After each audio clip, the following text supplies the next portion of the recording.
Good evening. Welcome to Thomas and Estado's spa. Are you ready for your waxing? Because we're back, no one's had the sack, and we're definitely on crack. Welcome to the season premiere of the Log Logs Points of View with Tom and Stu. I'm Tom, he's Stu. Say hello, Stu. Hello, Tom. How's it going? It's going fantastic, my man. Guys, we're finally here again. We're kicking off season 2 tonight. We're raring to go.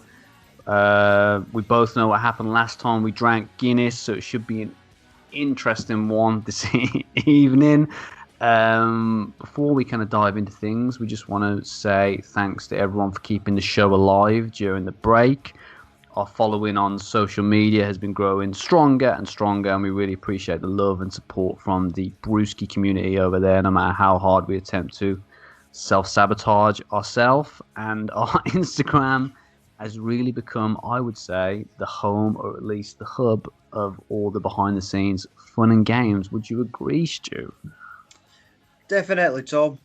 Twitter is definitely... I like Twitter. It's fun Sometimes to scroll you forget through. what my name is. But it's definitely an afterthought when it comes to our social media platform. It really is all about the Instagram.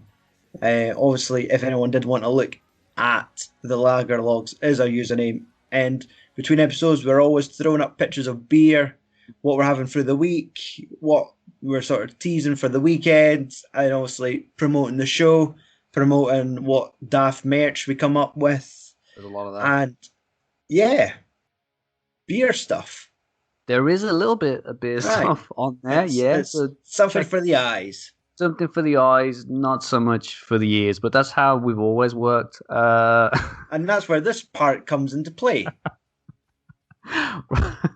Well, just to how are you, by the way? Anyway, Stu, in general, let me know. Let the listeners know. I'm doing all right. How do you feel? Back in the hot seat tonight for some burning questions from our listeners. I think I'm going to have a drink before I answer any of them. I'll tell you that. Don't worry, my man. It's all coming up. We're back to normal kind of lineup tonight, listeners. 2 beer reviews, an interesting handpicked topic, as I said, from all our fan contributions, and a nice catch up on what we've been drinking over the past week. We thought the previous 4 months intake maybe a tad too much to catch up on right now. And it's your own fault if you don't know what we've been up to the previous third of a year. You should have come and visited us in prison like everybody else. I'm so glad we got out, dude. The food and the bum sex wasn't too bad. It was just the constant smoking for me that ruined the whole experience a little bit. Less about that for now. Stu, are you familiar with the beers tonight? Only through this podcast, in a sense. Okay. Our Hop House Lager. Is one that, we've been trying to get to for quite a bit now. I think we were talking about that all the way back in our episode 7. Our special, our kind of Guinness special on episode 7. So I'm glad we're finally getting to it tonight. What about the foreign extra stout? No, I'm not really familiar with that one at all, other than just seeing it in Asda's. Yeah. I've never really seen it anywhere else, but I've always noticed that distinct yellow label. Yeah, it's one that sticks out. It's normally kind of or it's been more of a kind of off-license, smaller shop kind of beer. I've always thought, like the past few years, but I think recently it's getting a bit more popular, and you see the multi-packs in supermarkets and stuff now, which is awesome to see because it's one of my favourites. Are you thirsty, Stu? You want to have a drink with me, with your old pal? Awesome, dude. I thought we could start with the Hop House 13 Irish Lager, seeing as you're gasping to get to it. I've had this on draft quite a few times and thought it was always a nice, solid lager. Not for quite a bit, though, so looking forward to jumping in. So, buddy, let's do it. First beer of the season. Did you manage to find a decent-sized bottle, or did you have to get another fucking big boy? I got the fucking 650. Yeah. I'm so glad you did as well. Awesome. Oh. Smells beautiful. It is. It's definitely fragrant. Smell the kind of Christmas of it. Christmas? You not quite Christmas. Getting festive vibes. More Easter, definitely. No, more of a crispness on the nose. Smells really nice. Can't wait to tuck in. I'm just drinking like a caveman again tonight. While you Fair pour, enough. I'll just sing a little ditty for the listeners. Oh, he's already poured it out. He's a professional. This man. No need for me Not really. to Look at vamp. the head on it. I was He's a have bit to sit for rusty. like All right, 3 he's a bit minutes. rusty. Come on, guys. It's the first episode of the season. Give us a break. All right. Cheers, mate. Cheers. Mm. I'm liking it. You look confused. That's quite tasty. I did It's. have like a gulp. Like I've actually just consumed a quarter of that pint. I was like, I was gonna maybe say. I maybe should slow down. I'll have a Well, little taste for the bottle to try it and was get my taste buds going. it was taking taking a while. It's got like uh, a lot of or a lot more of a craft beer kind of taste to it, rather than you would kind of expect from a log from quite such a kind of a big label such as Mm-hmm. Guinness. I feel like it tastes a bit more like a brewdog beer or something from kind of a more crafty type of place. Possibly, I don't get that, but I tend to kind of go on the more crafty side of like BrewDog when it is like the IPAs or I've I don't think well saying it I've just had a whole bunch of their like Lost Lager. Yeah. So God, let me try and think back to that. It was quite a few beers ago. Mm. So you sit there and think about that, my man, while I fill in the listeners with a little back history. Seeing as we covered an awful lot of the Guinness history on our previous double header Hmm. way back in episode 7, as I mentioned. Check that out for a little more of the origin story. I thought we'd stick to the individual background of each beer tonight. So we have on our hands Hop House 13 Irish lager, whizzing in at a solid 4.6%, which is down a little bit from when it was initially launched. I think it was 5 when it first came out.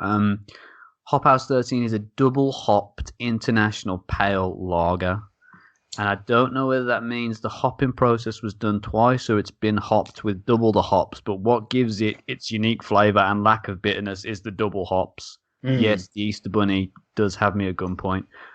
It was launched in 2015. It was named after a hop store building at Guinness HQ, St. James's Gate, and was pretty much trying to cash in on that wave of interest in craft beer in the UK at the time.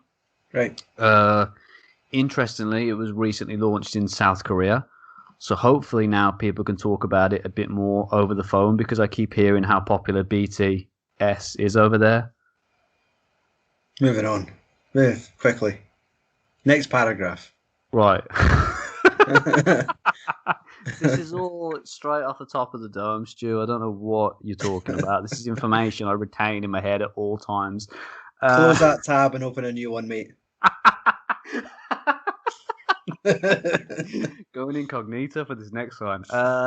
So our first topic of the night, Stu, here we go. Back by popular demand, Mhm. fan favourite segment of the show. Last beers watched?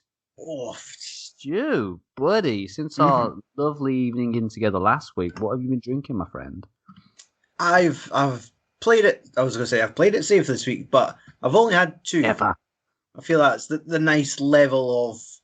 Do you drink too much for the week? But I've been working on the box of beer I bought from Stewart Brewing. Ah, yes. So I have been trying their Belgian IPA titled First World Problems. Mmm. And that quite a bitter IPA clocking in at like 6.2 in volume.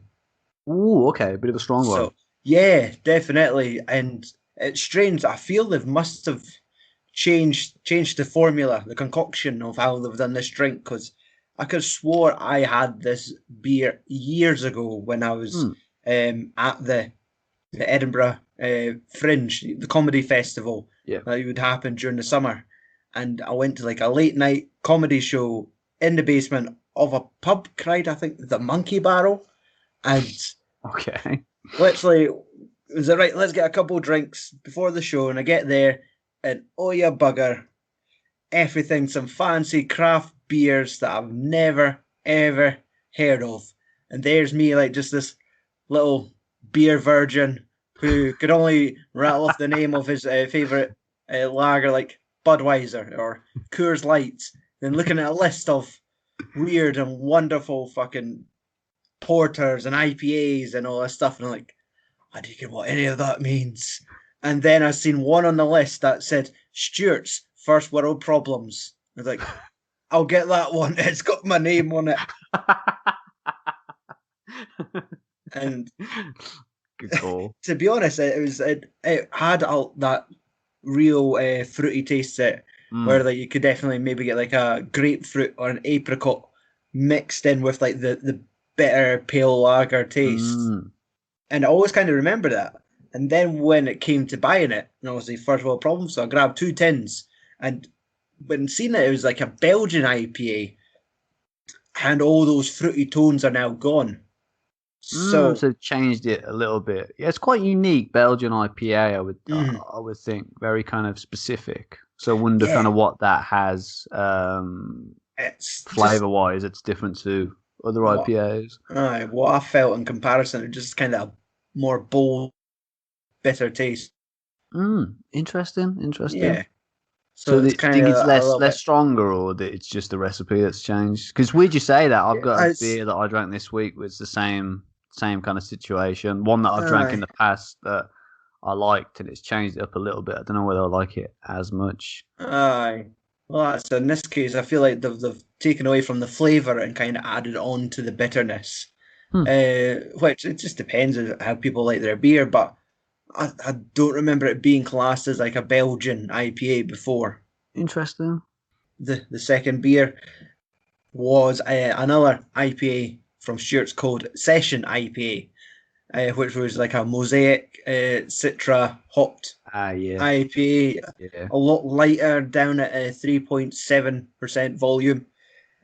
And obviously, I just assume your session citrus IPAs all kind of be in the same shade as, like Brewdog's Clockwork Tangerine or like Four Pours had something similar, but they always just class it as like a session IPA.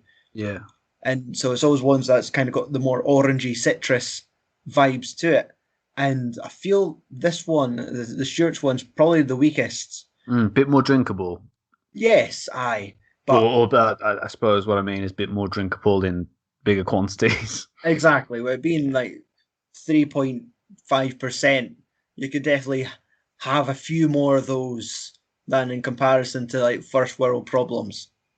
Bit heavier, yeah. Yeah, but it doesn't really kind of hit you either with like that intense sort of citrus fragrance taste that's missing from it as well. Bit more subtle. I always think they always have the strong, nice sort of orange citrus taste, but when you come to drinking it, it's always just a slight aftertaste. But the only people that have really nailed it consistently, I think, is Brewdog's like Clockwork Tangerine. But it's maybe just because I haven't tried enough. There is more time to drink as much beer as possible, Stu. We've got at least another half a season in us, I feel, before we just give up on this one, definitely. So that's at least, 10 beers, dude. So don't stress. Plenty more to come. Watch your space, listeners. I've mostly been eating a lot of Karamak and drinking a lot of vino this week, but a few beers have crept in, thankfully. I'm certain we spoke about both these beers off air, but not on the show. The first one is McEwen's Champion. Oh. Still my favourite Scotch ale. The Insomniac's go-to brewski. A cheeky 7.3%. So only a couple are advised unless you want to be declaring your undying love to an inanimate object at some point in the evening. Massive malty, syrupy hit and a lovely warmth on the back end. Always a go-to for me. And the second one, the beer that I was hinting at, changed a little bit for me, or changed the actual recipe, and I'd like it a little bit less. I had to go on my favorite BrewDog beverage. All As right. you know, not a huge fan of this stuff, but they got a couple of big hitters, and I was disappointed to discover that Hazy Jane is down from 7.2% to a 5 now. Uh, Right. the original is apparently still available as OG Hazy, which definitely sounds like a geriatric pimp's name to me. But yeah, the more commonly available version is quite a bit weaker now. Hmm. I still like it. I dig its subtle fruit flavor, its Yeah. crispness. I think it falls into the New England style IPA category, which I Aye, know I you've think it been digging a does. lot on Yeah. recently. Not my normal go-to, but a nice, refreshing brew for a warmer day. I think we've had a bit more sun over here now, so I think it's nice to kind of I turn to the more kind of lagery kind of IPA kind of area in terms of beer when it gets a bit hotter. It's nice kind of on a hot day to crack one of those open. Yeah. That was about it for me, man. I think we both had pretty light weeks. Yeah. I suppose we both got a lot of work done. That's Exactly. one good thing to take from it, definitely. I completed that jigsaw puzzle, which was nice. Yeah. I'm waiting for a new one to come through the post. The one of these things like, why the fuck did you buy that?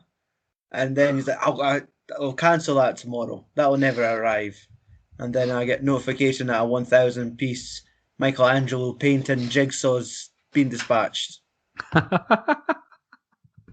So, Guys, we're living life in the fast lane. Okay, try to keep up with us.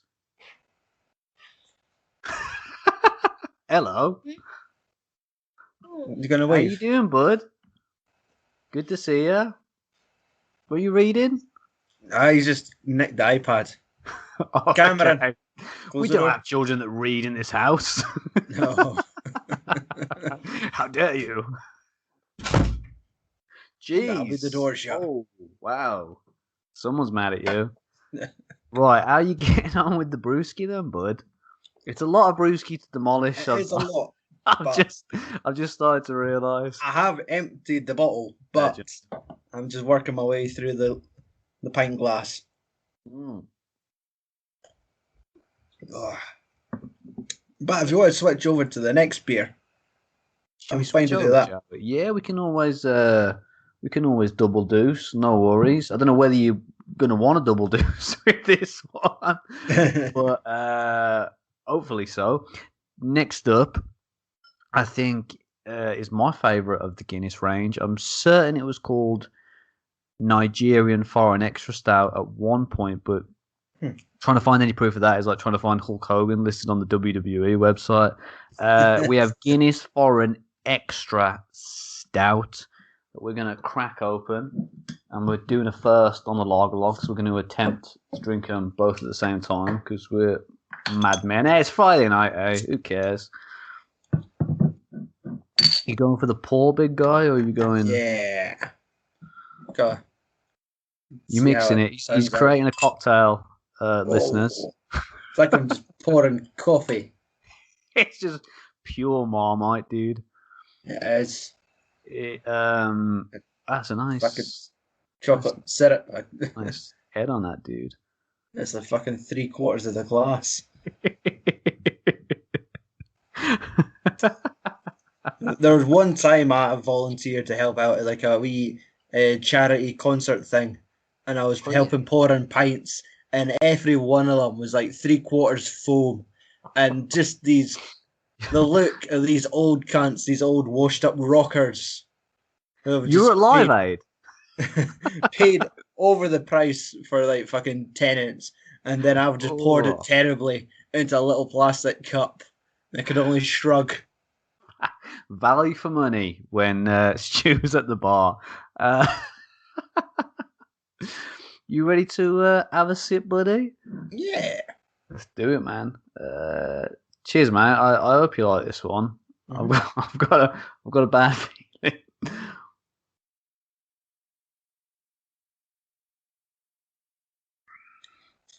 Oh, beautiful. Oh, it's got a bold flavour to it, hasn't it? Yeah, dude. Yeah, what you reckon? It's not bad. There's a definitely kind of got that sense of sweetness. Mm. There's something like A some little sweet bit tones in there, but that kind of syrupy, mm, like treacly kind of flavor on the back end. Oh, I'm glad you like it, man. yeah. I was a bit worried to be honest. I did Um, have a stout last month, yeah, but I couldn't tell you the name of it. It was the was that double stout, dude? Are I'm you not for too sure? sure. It was the one where it's sort of like it's like the the can design is like a stag or like a deer's head with antlers. Oh, that's awesome. I can't remember off the top of my head, but no, I Yeah, remember but you talking about it though. God, it was all. If listeners are curious, they'll have to Compose check myself. out the Instagram at the Lager Logs. Exactly. It's just because these middle-aged men can't remember Oh. themselves. It's But not even like any kind of plug. It's just we can't remember anything. it Please check it out for further information. has our emergency contact so we could find our way home. We've got our medical tags on it. But I'm allergic yeah, to penicillin. Remember, right? that tin it did have some. It was like salted caramel, chocolate milk Oh man, stouts. that's I was like, beautiful. Christ, it just sounds like you're drinking sweets. Oh, But that when sounds you it beautiful. pours out, it was maybe far more bubblier than Mmm, this. that's So strange. I'm not sure if it was sort of like a one of the weaker or lighter stouts because this one definitely resembles more of a syrup that you can't Yeah, see the bubbles. yeah. It's got such a nice like roasted kind of flavor to it. I think Guinness has in general, but this has got a bit more of a kind of a roasted flavor to it, and it's just got this Really warmth. rich. Mm-hmm. Yeah, this kind of warmth on the back end, which I really really dig. This was first brewed in 1801. It's a 7.5% extra stout, and it gets its unique taste, much like traditional IPAs do, from it being originally very heavily hopped and Mm-hmm. given a higher alcohol content, so it would withstand long journeys during its export to Asia, Africa, and the Caribbean. I would have just Um, thought, oh fuck, we've burnt it.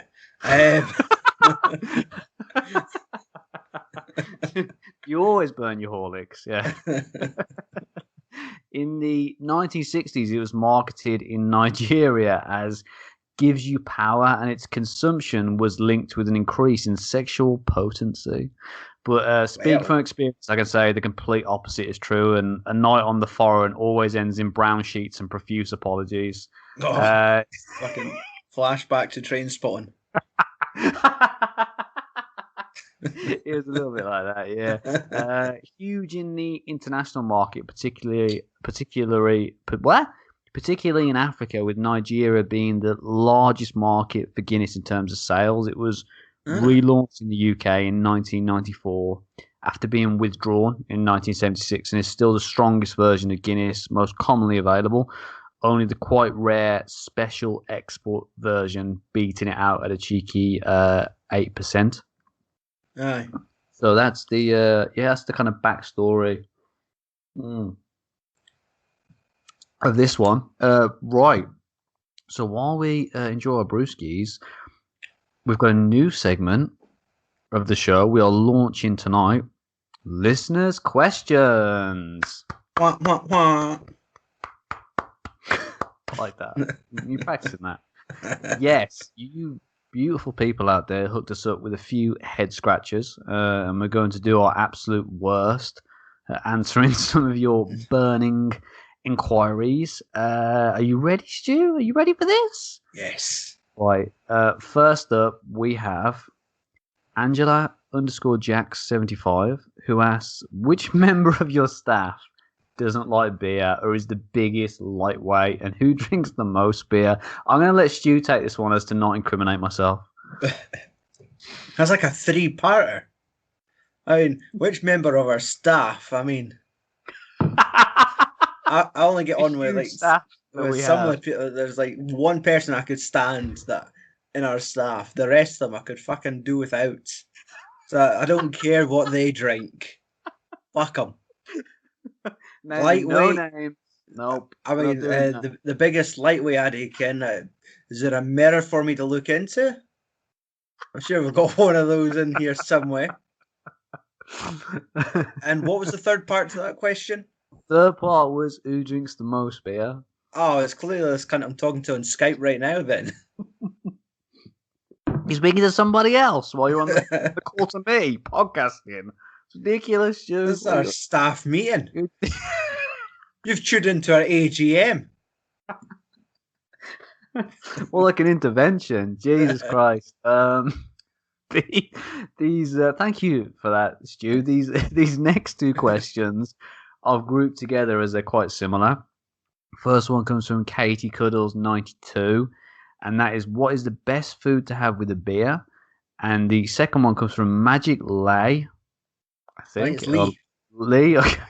Got something else on my mind.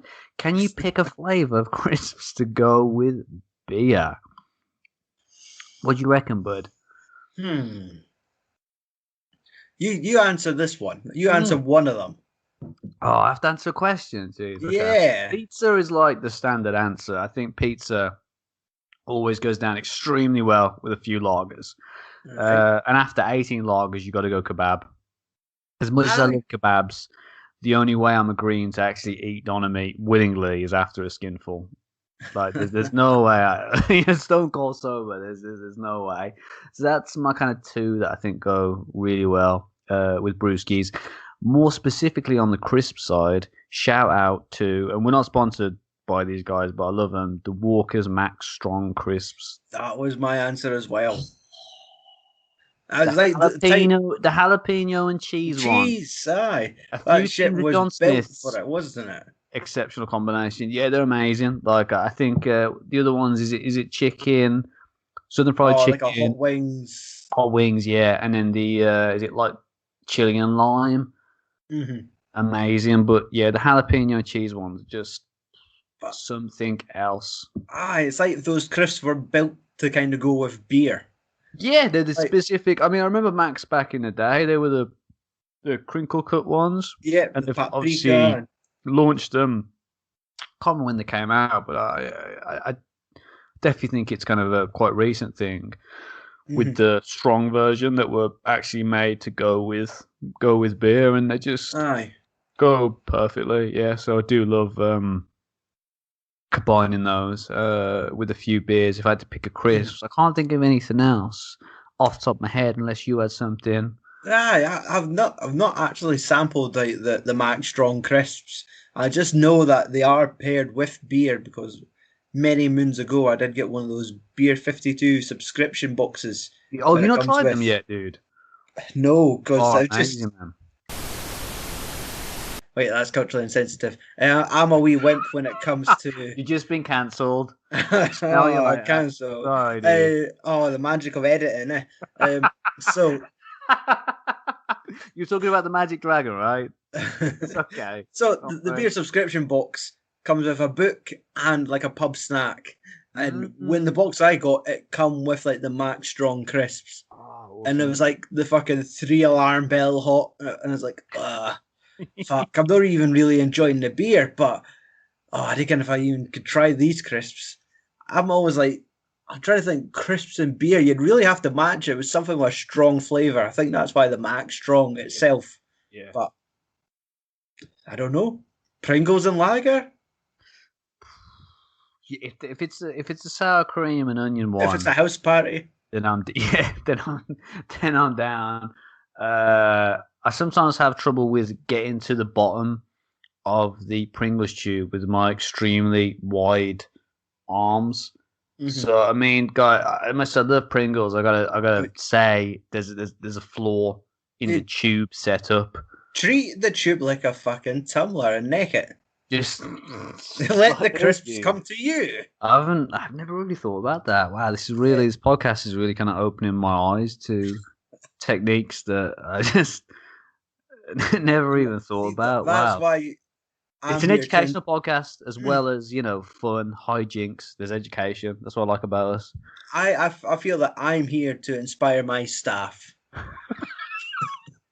through these inspirational.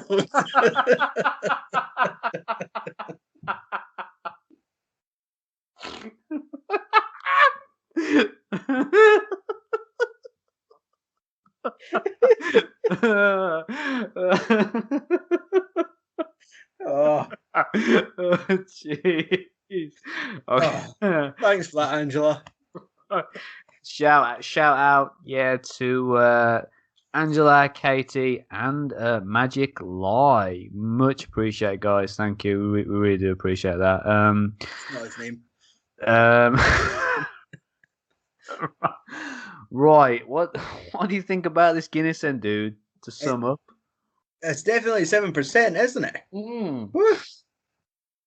Yeah, I mean, as long as we remember to actually state our opinions. Yeah. This time compared to the last time we won the Guinness, so I think we're going to be okay. Yeah, we have pressed record this time, haven't we? Yes, this time we have. It's very clearly a bit rusty over at Log's HQ, but we're doing the best we can. But it's episode 1 of season 2. Come on. You can't blame us for being a little bit rusty, right? We've had our tetanus jabs. I had my tetanus jab ever since that traveller's dog bit me on the back of the leg.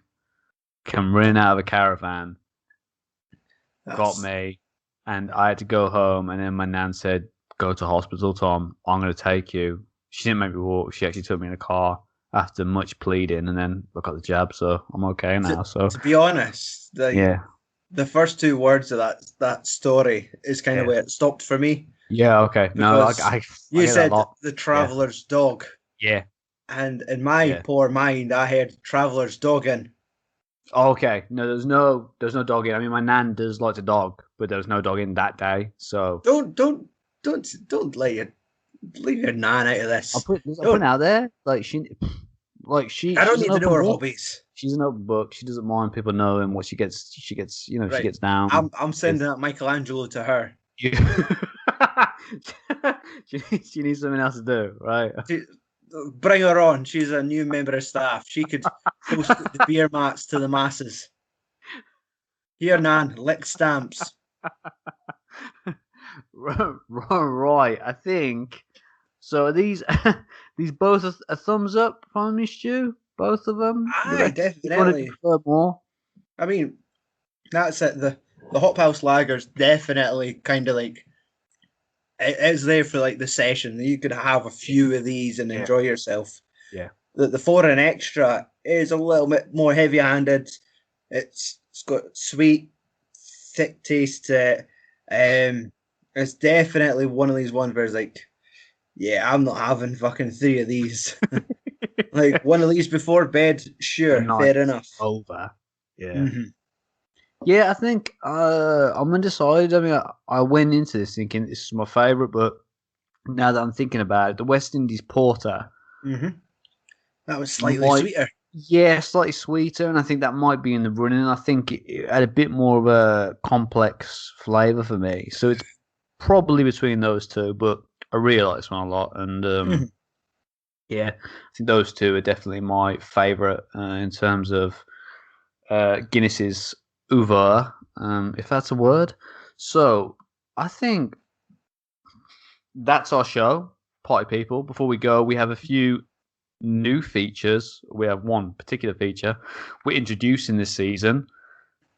I know the surprises just keep coming. You lucky people. Wait until the gender reveal we have lined up. That's going to be a real shocker. Stu, what fang-dazzled invention do we have, and what are we going to do with it? We're bringing in a wheel. Woo! A lot of clapping this episode. I think there's more clapping this episode than last season combined, but so we deserve it. To decide what further types of beer that we sample for the lager logs, I thought let's bring in a Wheel of Fortune style wheel and let it decide that way. And obviously, I'm too lazy to do the arts and crafts and make a wheel myself. I just let the internet do it for me. And we'll bring you back John Leslie as well. Woo! John Leslie. Everyone, round of applause. Well, round of applause to John. Big John. Love that. Not at all. Love the guy. No. Ooh. Yeah, moving on. Let's do something with the internet, Stu. Possibly. I have manipulated our screen so you could see the wheel, Tom. Wow. Just so you know, I am not being a lying bastard. and just saying, "Oh, aye, it's double fucking IPAs next week. Get it around you." But no, Guys, we've introduced the wheel. We have on the wheel. Was it 16? We said, Stu? yeah, we've got a little bit 16 of everything, from like possible pale beverages. lagers, red ale, sour beer, We fruit got beer, bitters. porter. We got everything, dude. We got It's all just everything. spinning around in this hypnotic trance. I'm So starting to get a bit hypnotized. Yeah, so we're gonna stop looking at it, and I think we should just spin this bad boy, Stu. let's spin Let's the do it, wheel. dude. Here we Oh, go. here we go. Oh, Woo! it's a wee bit like Clockwork Orange there. Just And it's stopping on a pale pale lager. lager. Woo! Oh, look! Okay. We've got fireworks and everything. We have a winner, pale lager. Fantastic. So next week we're going pale lager, and Stu, spin it again. What are we combining that with? Pale lager and the anticipation. Jesus Christ! And a porter. Porter, pale Porter. lager and the porter. All the P's. Alliteration, ladies and gentlemen. Got booze reviews and we got alliteration next week, guys. Amazing. That sounds like a really fantastic lineup. I'm already thinking in my head about a few things, a few combinations we could already mentally scanning the shelves of my local Lidl. Definitely. That's awesome. So guys, yeah, join us next week for a pale lager and porter combination. I'm thinking we've both done we've done both these on the show before, but I reckon we'll definitely find something interesting to fresh picks. Some fresh picks to get our lips around. Fantastic. I mean, this should be something obviously we should say that we're going to be doing at the end of each episode this season. We're going to be spinning the wheel and letting the wheel pick for us in terms of what we're drinking. I'm looking forward to it.